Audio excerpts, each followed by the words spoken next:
ناظرین کرام، نبی کریم صلی اللہ علیہ وآلہ وسلم کا ارشاد گرامی ہے، التائب من الذنب کمن لا ذنب لہ، گناہ سے توبہ کرنے والا بے گناہ کی مانند ہوتا ہے، کیونکہ گناہ کی حقیقت ہے خدا سے دوری اور توبہ کی حقیقت ہے خدا سے نزدیکی۔ تو جو شخص سچے دل سے توبہ کر لیتا ہے وہ اللہ کے قریب ہو جاتا ہے، اور گناہوں کی وجہ سے جو فاصلے اس شخص کے اور رب کے درمیان قائم ہو گئے تھے وہ توبہ کی بدولت مٹ جاتے ہیں، اور یوں خالق اور مخلوق میں حائل رکاوٹیں دور ہو جاتی ہیں۔ اسی لیے پیارے مصطفیٰ صلی اللہ علیہ وآلہ وسلم نے ارشاد فرمایا ہے کہ گناہ سے توبہ کرنے والا بے گناہ کی مانند ہوتا ہے۔ ایک اور موقع پر سرکار عالمین صلی اللہ علیہ وآلہ وسلم نے جوش رحمت میں فرمایا، اے لوگوں، میں تمہارے دلوں کی بیماری اور اس کی دوا نہ بتلاؤں؟ صحابہ کرام رضوان اللہ تعالی علیہ مجمعین نے ادب سے عرض کیا، آقا کریم صلی اللہ علیہ وآلہ وسلم ضرور ارشاد فرمائیے۔ ارشاد ہوا کہ سنو، تمہارے دلوں کی بیماری اللہ کی نافرمانی ہے، اور اس کی شفا اور دوا توبہ اور استغفار ہے۔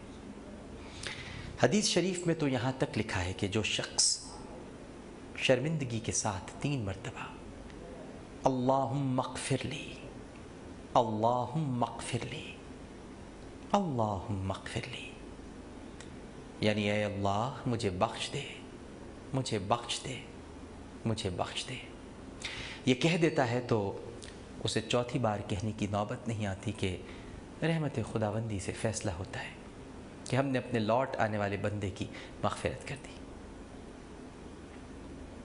حضرت حسن بصری کے عہد میں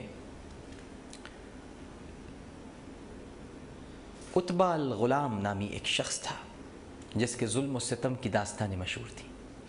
ایک دن وہ حضرت حسن بصری علیہ رحمہ کی محفل میں آیا۔ اس وقت وہ قرآن مجید کی یہ آیت اقدس تلاوت فرما رہے تھے کہ کیا مومنوں کے لیے وہ وقت نہیں آیا کہ ان کے دل اللہ سے ڈریں؟ آپ نے اس آیت کی ایسی تشریح کی کہ لوگ رونے لگے۔ عتبہ نامی وہ شخص کھڑا ہو گیا اور کہنے لگا، اے بندہ مومن، کیا مجھ جیسے فاسق اور فاجر کی توبہ بھی اللہ تعالیٰ قبول فرما لے گا؟ آپ نے فرمایا بے شک۔ جب عتبہ نے یہ بات سنی تو اس کا چہرہ زرد پڑ گیا اور وہ کانپتے ہوئے چیخ مار کر بے ہوش ہو گیا۔ جب اسے ہوش آیا تو حضرت حسن بصری علیہ رحمہ نے اس کے قریب آ کر یہ اشعار پڑھے، جن کا ترجمہ کچھ یوں ہے ناظرین کہ اے اللہ کے نافرمان جوان، جانتا ہے نافرمانی کی سزا کیا ہے؟ نافرمانوں کے لیے پرشور جہنم ہے، اور حشر کے دن اللہ تعالیٰ کی سخت ناراضگی ہے۔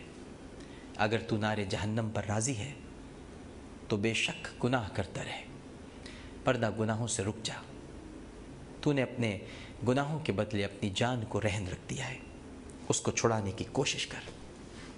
عتبہ نے پھر چیخ ماری اور بے ہوش ہو گیا۔ جب ہوش آیا تو کہنے لگا، حضرت کیا مجھ جیسے بدبخت کی توبہ رب کریم قبول کر لے گا؟ آپ نے کہا، درگزر کرنے والا رب ظالم بندے کی توبہ قبول فرما لیتا ہے۔ اس وقت عتبہ نے سر اٹھا کر رب سے 3 دعائیں کی، اے اللہ، اگر تو نے میرے گناہوں کو معاف اور میری توبہ کو قبول کر لیا تو ایسے حافظے اور عقل سے میری عزت افزائی فرما کہ میں قرآن مجید اور علوم دین میں سے جو کچھ بھی سنوں اسے کبھی فراموش نہ کروں، اور اے اللہ مجھے ایسی آواز عنایت فرما کہ میری قرات کو سن کر سخت سے سخت دل بھی موم ہو جائے، اور اے اللہ مجھے رزق حلال عطا فرما اور ایسے طریقے سے دے جس کا میں تصور بھی نہ کر سکوں۔ اللہ نے عتبہ کی 3 دعائیں قبول فرما لی۔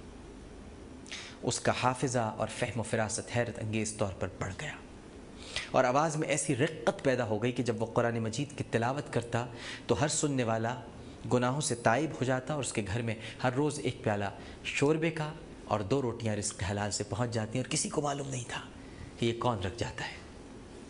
بے شک اللہ تعالیٰ نیک عمل کرنے والوں کے اجر کو ضائع نہیں کرتا، بالکل نہیں کرتا۔